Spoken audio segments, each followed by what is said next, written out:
welcome everybody. Welcome back to the channel. Today we have a special guest, live and in charge, straight from good old Texas. Houston. The little brother, Julian Clotter. For those of you in the Bronx, and Famoso Boo Boo, Go To Boo Boo, whatever nickname you guys know him as, he made it to the great state of Georgia. Georgia Peach. So today we're just gonna do eat, talk, reminisce, see where everybody's at, where we've been at, what we've been doing, and hopefully see a good conversation come out of this, man.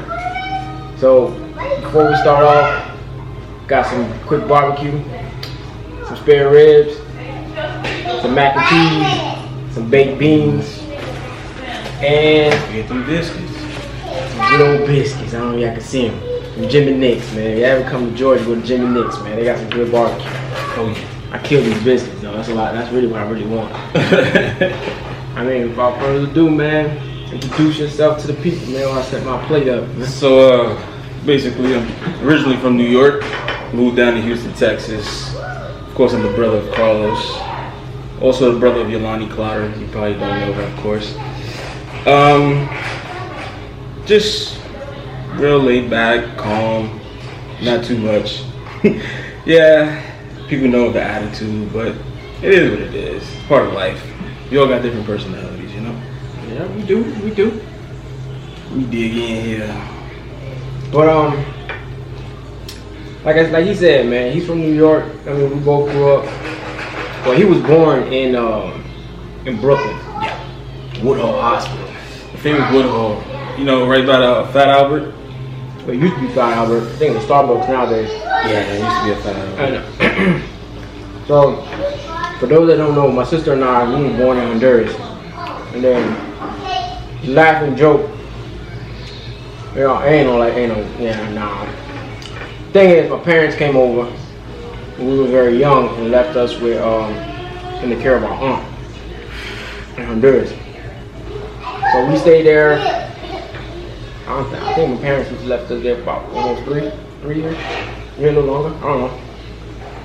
We came to the States around 91. Now, to be honest with you, it's a bad introduction to the state of New York as a kid from the tropics. When you land off the plane, you in the middle of a blizzard in March. Doesn't make any sense. But I already knew what was happening. I already knew what was next. So, but we lived in East New York for a very long time. And then I ain't gonna lie, it felt like it was there just for a little bit, and then poof, out came him. Golden boy. Yeah, he is. But so initially when we came to the States, we were living in a one-bedroom apartment. My mom and my dad, my sister and I, of course. And then once, like I said, felt like came out of nowhere. I can't even tell you. I recall seeing my mom pregnant. Can't, because it felt like one day she was at home. Next day she walked in the door with a new baby. I'm like, whoa, wait a minute. When did this happen? So, and so people, how was growing up for you in Brooklyn? Excuse me 1 second. So, growing up in Brooklyn, you got your challenges and you got your easy doings. Of course, you always gotta have the street mentality of how to go to day in your life, what not to do, what to do, how to interact with different kind of people. Because in New York, it's very diverse. You got all types of cultures. Not everybody operates on the same schedule. So you kind of gotta be yourself, but try not to fit in. Growing up in '91, I don't remember too much of our first apartment. I remember being 3 at a child care down in East New York, and I believe I had my first little altercation in a daycare called Livonia Daycare. But that just shows you the strength and mastery that you have to take being in New York. Once I got to middle school, it was much more of an easy common ground. You're becoming a teenager, you're at that age where you get to go outside by yourself, you get to make choices by yourself. Of course you have parents you gotta answer to, but that also sets you up into where you're going and which path you might take. With that being said, some people make choices. Well, everybody makes a choice. Some people choose the right path and some choose the left path. Whatever works for you, do what you gotta do.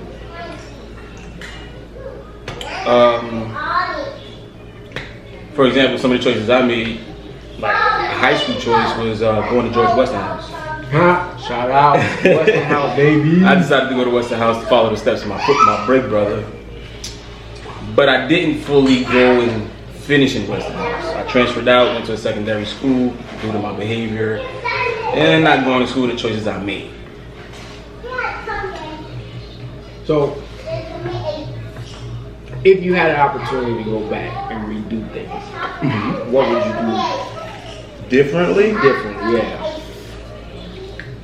First thing first, I'm gonna be real, I'm gonna be honest, not to offend anybody. The circle I was in wasn't the circle I needed to be. The circle I was in is the reason why, or part of the reason why, a lot of the lameness happens.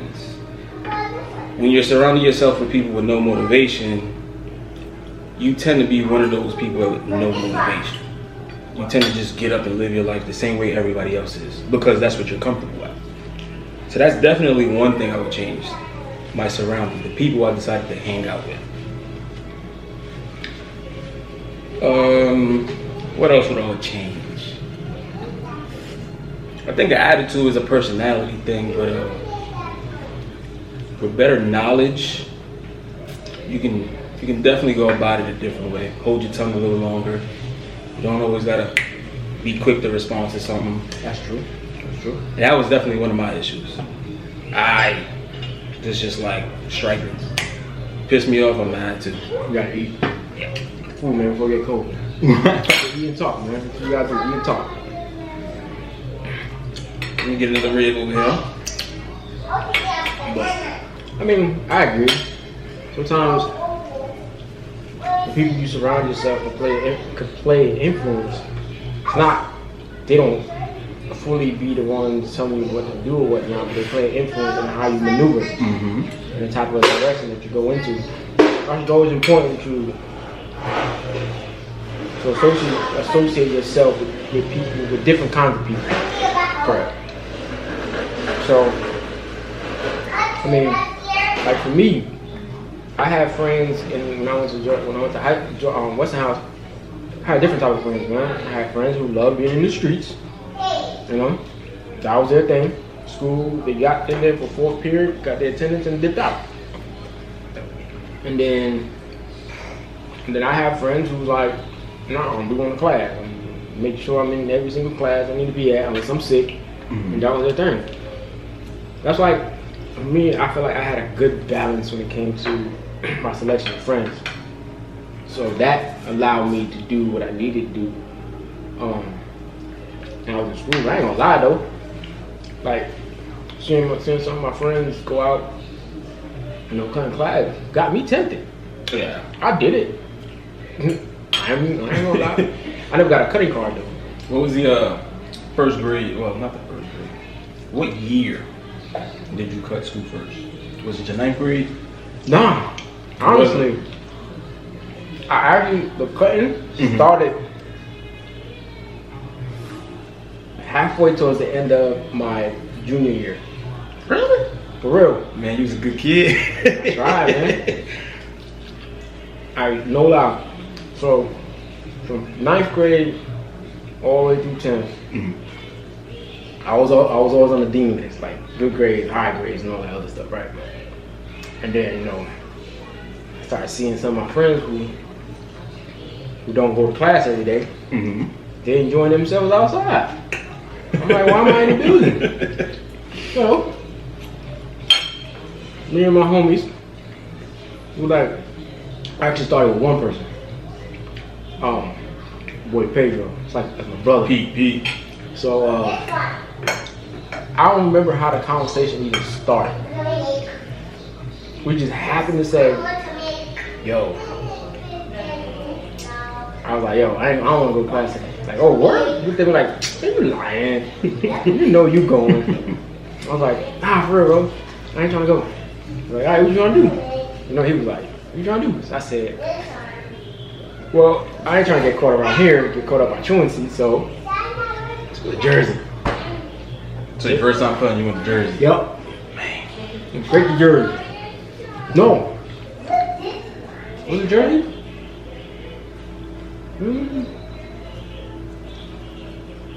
Nah. It wasn't Jersey.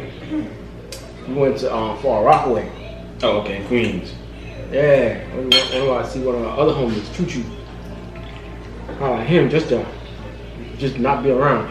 Second time was Jersey. But that one was just him and I. We just happened like, yo, screw it. Got in the train, went to Madison Square Garden, stopped, got out, bought a bus ticket to Jersey. New Jersey Transit. Yep. We just was like, yo, where the mall at? We just asked the person, like, where the mall at? Oh, it's at this stop. So, got on the bus, went to the mall, walked around the mall, bought a couple DVDs, some movies. By the time we got back, school was over. Oh wow. So, man, my first time was the second half of my 10th grade, sophomore year. Basically, what made me not cut school in my freshman year was my mom, of course. I was always afraid of my mom. 2 was a uniform. If you cut school in the 9th grade as a freshman year and you have uniform, you stand out in the streets. we ain't had uniforms. He was lucky not to have it. I came into the school year when they started the whole uniform program thing, so that's where I was at. So I waited till about 10th grade, second half of 10th grade, which is, randomly this one day I was just, I think it was about 80-something degrees outside. I think late March, April or something. And I said to myself, I said, you know what? Let's see what everybody else is doing. Let me see how, I was scared to leave the school, of course, but in high school in New York, I'm not sure if a lot of you guys know, but school safety will actually watch you walk the building and wave bye to you. They won't pull you back into school. They're pretty much saying you're a young adult, this is the choices you're making, and you live your life at that age. They're not holding your hand for you to stay in school. So the first time I walked out of school, I looked back, saw the security guards, they said nothing. I went right across the street and started playing basketball. Mistake number 1, I got too comfortable with it, to the point where I didn't give myself a break. I didn't say, I'm gonna cut school today and stay in school today. It was like, hey, I got away with it yesterday, I'm gonna do it today. And that's kind of where things started to turn left. Not being in school, not completing my classes, is hanging out with the wrong people. But you live and you learn. How did it make you feel when you saw some of your friends in Westinghouse graduate and then moving on to college or the military, wherever they decide to do, while you still trying to finish high school? So my secondary year. Yeah. So it might sound weird. How can I say this? Not to be nonchalant about it, but at that time, the friends I was with were all in the same predicament. So the friends I really cared about wasn't really the friends graduating and succeeding. So the ones that did succeed and graduate, it was like, oh, cool, see you later, But the friends that I did have, there was one dude, his name was Eric Pierre. That dude was a good kid. Him and Arthur, 2 guys. When they graduated, I kind of felt like, how can I say it? I was happy for them, but wasn't happy for myself. Because we all supposed to be on that stage together. You know, from freshman year to senior year, we were a clique. But being that I had to leave the school in 11th grade, of course that wasn't all going to happen where all of us is going to be on the same stage, you know. But originally that was the plan. We all were supposed to be on that same graduating stage of 2010. But, you know, that ain't happening. So fast forward, got your high school diploma. You're in New York. You working. Yeah. What was the driving force behind you saying, all right, I gotta go. I gotta leave New York. I gotta start something else, do something different. It was more of a repeated thing. It was, oh, I got this job, and I say about 6 months later, I find myself in another job and just bouncing from job to job. No room for growth or improvement, you know. So then I ended up dating my lady who's with me now, Diana Martinez. And we was always talking about coming to Texas, coming to Houston, because a lot of people in our culture, Galifino culture, they decided to go from New York. But biscuit, they decided to go from New York to Houston. So she said, you know what? Let's see what it's about. She had the experience in Houston. I didn't. So I just pretty much picked up and jumped board with her and my son as well. That's what really made me come to Houston, was the birth of Cajun. I think if it wasn't for Cajun, I wouldn't see anything higher than what it was at that moment for me to go to Houston. I probably would have still been in New York doing the same exact thing, trying to find my way. So shout out to my son Cajun. That's the reason why I decided to go to Houston. And so far, I don't regret it. That's good, man. But I can say, was it 48 hours me in Georgia?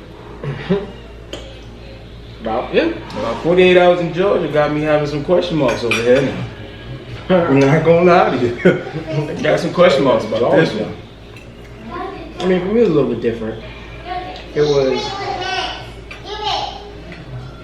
because you know how our culture is. It's all about the family, taking care of family. So when people are like going through their personal issues, adults on their personal issues, they go to the closest family they have, they stay at the crib for a little bit, reset and go back out. But as a kid, man, growing up, I mean, this is not a shot at you. We lived in a lifestyle that parents could afford. So we grew up in the PJs. I never necessarily had a space of my own. Growing, you know what I'm saying? Coming to the States, shared space with Yolanda. And then we moved to the 2-bedroom, it was me, you, and Yolanda. And then we moved to the projects, the 3-bedroom, it was Yolanda by herself, of course, she's the girl. She's the female. And then Mama and Papa got their own room, and then me. And that has been that was the case from like what, 97 to about 2003? Yeah. You decided to go to military? Yeah, so, and then I didn't really, you know, that became the lifestyle, so I didn't really, that really didn't bother me much. It was more so the fact of we had uncles coming to stay for a hot minute. Yeah. So it's like, I can't even go to the living room. Yeah. Because, you know, Theo so-and-so. Or, I can't even have my own thought process and do all that. So, I mean, like I said, I started working. Literally, part of the reason for me to even start working is to get my own money. Because, you know, Papa got sick and Mama was doing everything. So I felt like I had to, you know, step up a little bit and help her. You know, when you're making minimum wage at that time, like, it ain't much you can give because you're checking that big. But I gave what I could to Mama. So I literally started working since the age of 14, 15 in New York. What was the first job? Best Buy? Nah, my actual first job was at, I did a summer youth program. Because that's how New York used to have it. When you were a teenager, you can apply for summer youth program. So my first job was working at the courthouse in Brooklyn, filing papers. Hoyt Street or J Street? Hoyt. Filing papers. That was my first summer youth. And then when you got good grades in Westinghouse back in the day, they offered you an opportunity to work after school. Yeah, I remember that. So me and my boy Ramsey, we got our job. We got jobs. That's when we supposed to start cutting. We got jobs at the what is it, the main train station office or whatever. Oh, okay. J Street. J Street. We got jobs there. So and then once I graduated, I went to Honduras for that whole summer. Or after I graduated, I went to Honduras for that whole summer. Came back like, yo, I need to find something to do. So I was like, I got a job at Best Buy. But during that time, I already knew I wanted. I needed out. I needed space. I was like getting into myself. I needed space. So what I ended up doing prior to that, I remember in 2002, I signed up for the National Guard. Yeah. I did the basic training first, came home, and I was supposed to go back and finish my other training, but I was like, nah, I'm gonna do something. I'm gonna go ahead and do this full time. So realistically, that was my driving force. Like the whole, there's no shame of it, of living in poverty, because that's the situation that you've grown up in. It's just the fact that I needed something else. Yeah, not better, yes, because I don't want to make it sound like what I had wasn't good, because we had family, like, we stuck together. You know what I'm saying? Yeah, that's correct. It was just I needed something else. So I got this one question I always wanted to ask you. I probably did, just can't remember the answer, but you're definitely good at baseball. Oh, I'm that good. You're good. What made you decide to go to the military instead of continuing your career in baseball from high school? Honestly, I don't know. I really don't know. If I'm not mistaken, there was some paperwork on the table for you, huh? There was, yeah. Brooklyn Cyclones? Yeah, the Brooklyn Cyclones sent me some paperwork to go out there and try out for them. Yeah. I don't know how they found me. So, with that being said, I always wanted to know, baseball is your favorite sport. What made you decide to go to the military and not chase the baseball career? To be honest, Yeah. I feel like the military was faster. Okay. Was faster. But, you know, if I wanted to do it, it's like, come on, man, baseball. The Cyclones, they like new at the time. Yeah. So, and they sent me the paperwork to go out there and try out. Oh, Daddy. So. I want Uncle Carlos. Hey, Keisha. Where's he going? It's going good. How you doing? So, Please, look at me. so yeah, man. Honestly, because the military, because I honestly thought, like, if the Army wasn't going to work out, like, they didn't give me the answers that I needed, I would get out anyway. Yeah. I did the whole Brooklyn Cyclone thing. It's just, I guess at that point in time, I was ready for my own space. So I needed my own space for me to be okay. So yeah, that's really. So it's pretty much the living conditions pushed you to have that. Yeah. So let me just go to the military and have my own. Yeah, I mean, I don't regret it because there's a lot of uncertainties when it comes to baseball. So I just took, I guess, what I call the safe route. Yeah. So.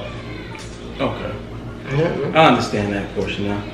But I mean, it's like I said, it's not a knock on anybody or our lifestyle. It's just I was just ready for something else. Like I need to do something else. So the question for you, when I remember talking to you about doing the whole military. Why you're going? Why didn't I join? Yeah. A few things took into play while I was in New York or in Georgia. I mean, in Texas. Either one. Well, the one in New York, to me, it was, of course, you had some of the family members like, hey, you can't leave your dad, you know, your brother's in the Army, your sister's in the Navy, you're the only one in the household, you can't leave. But it was more of a, at the time, I didn't understand what the military really was. I took it as, hey, you're gonna come in the military, you will learn something, but if we need you to go to war, hey, you can't say no to me. I kind of feel like I don't want to be obligated to do something. Nothing wrong with the people who's in service, it's just that's my opinion. I have a hard time following certain directions from certain people. So I think that's what pretty much pushed me to not join the military. Because that training that you guys do, I always wanted to challenge myself and go through it, but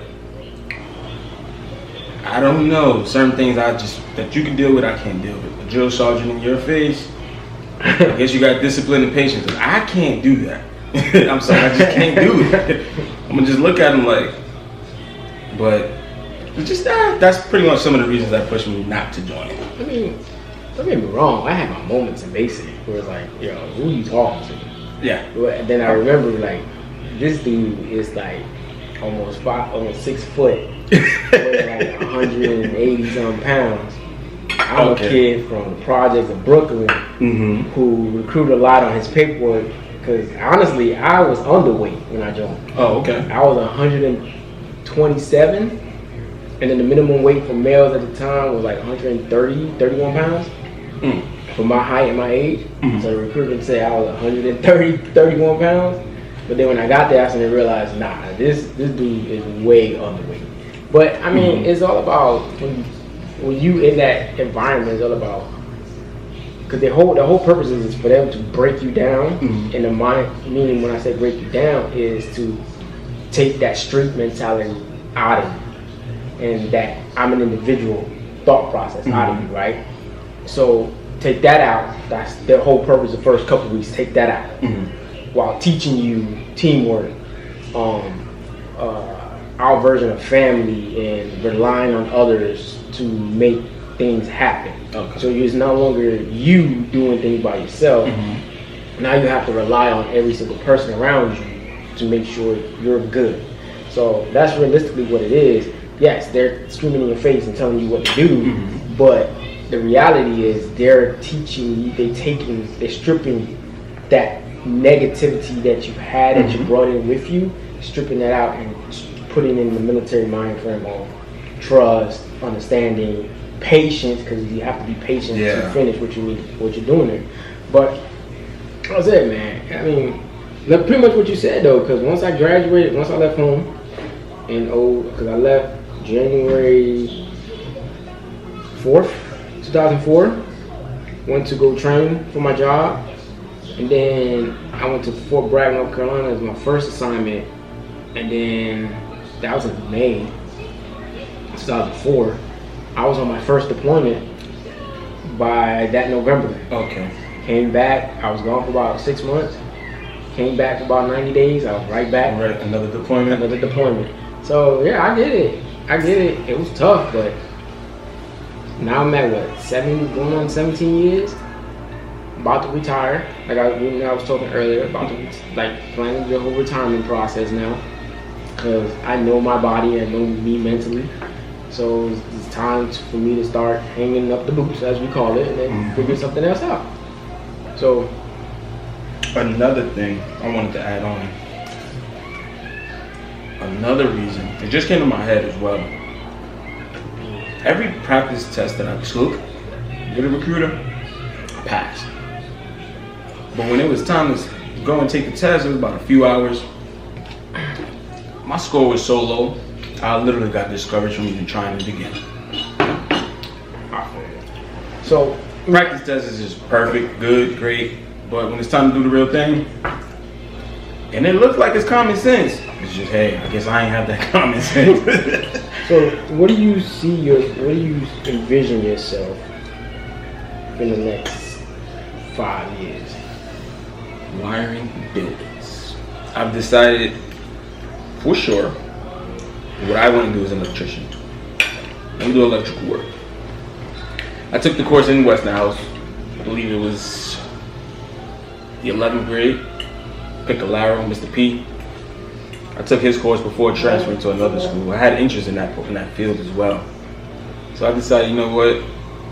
I don't have too much knowledge. I got the basics of it.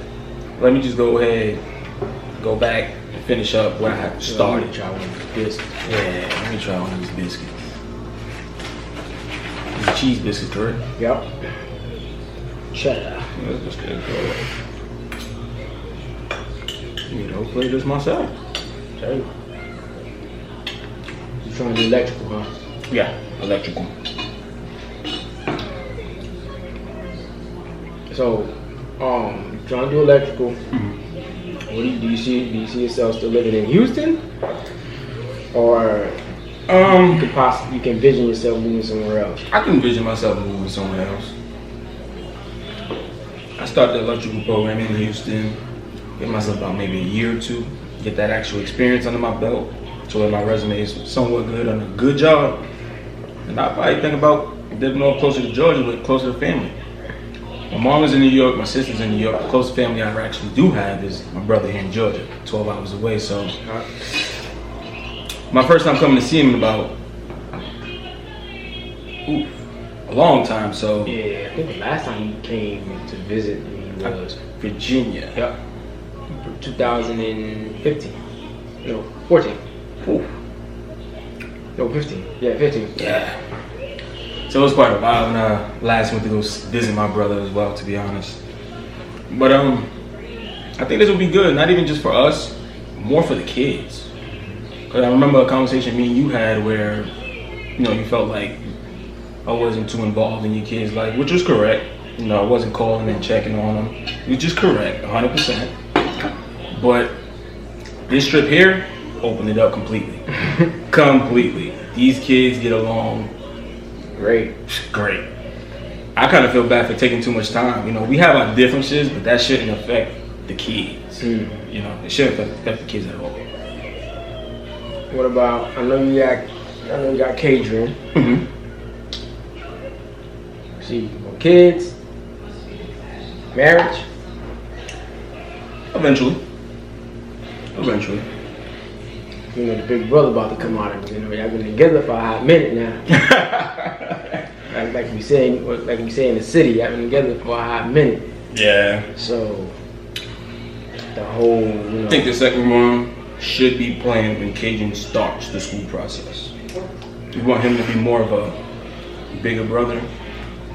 Instead of just having two babies in the house, we got not a young adult, but we got a 4 or 5 year old. I feel you, 100%. I feel you.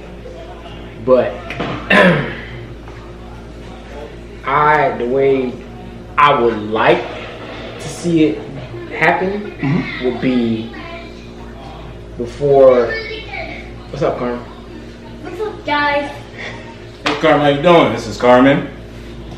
That's it. So before another baby comes, it'll be the marriage.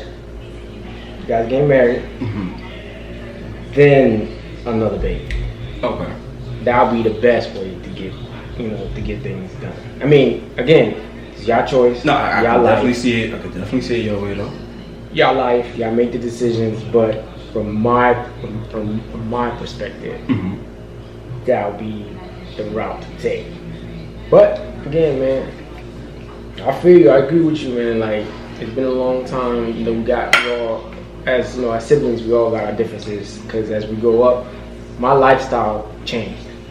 I wasn't living in that New York City lifestyle anymore. Yeah. So by me living out in the South, my point of views and how I maneuvered different, and that clearly came when we clashed because we saw things differently. Yeah.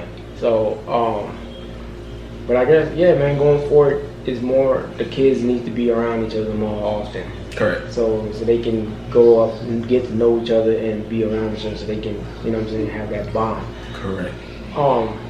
For me, of course, my first thing for me would be retirement. My next 5-year plan would be retiring. Praying that I don't go off on somebody after the calls I've been getting. Just retiring, you know. But first would be, you know, buying a house and like settling and buying a house, and then retire. After that, to be honest, just sit around and then figure out what will be the next maneuver for if I decide to go back into, you know, go to work or just be one of those 38-year-old retirees who's, you know, living comfortably off a retirement pension. 38. 38. So that's the plan, man. But again, that's what it is. I ain't gonna lie, I'm full. Yeah, I am full too. I'm not gonna sit here and fill myself up like this. So on that note,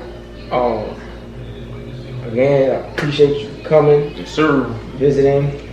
The kids enjoyed you and Diana and Kadrian. You know, Karita and I, we did as well. It's all family love. We all enjoyed ourselves. hopefully once this whole, pandemic goes out, we'll be able to go do something outside of the crib. But, this was perfect, to be honest, with the kids spend a lot of time together. That's always been the main thing for me. The kids knowing and getting to know each other and stuff like that. Appreciate you guys for watching. Hopefully we didn't ramble off too long. And like I said, come to GA, man. Go to Jimmy Nick's. They got some good barbecue, especially these cheddar biscuits. I'm about to kill them. This mac and cheese is good too, but I prefer Chick-fil-A. But hey, that's just me. You catch the link below. Tune in. Of course, I usually end it. Like, share, subscribe, and got a workout video that I recorded at the gym today. Might post that one up too. We'll see. We'll see. But alright, yo, peace out. Hasta mañana.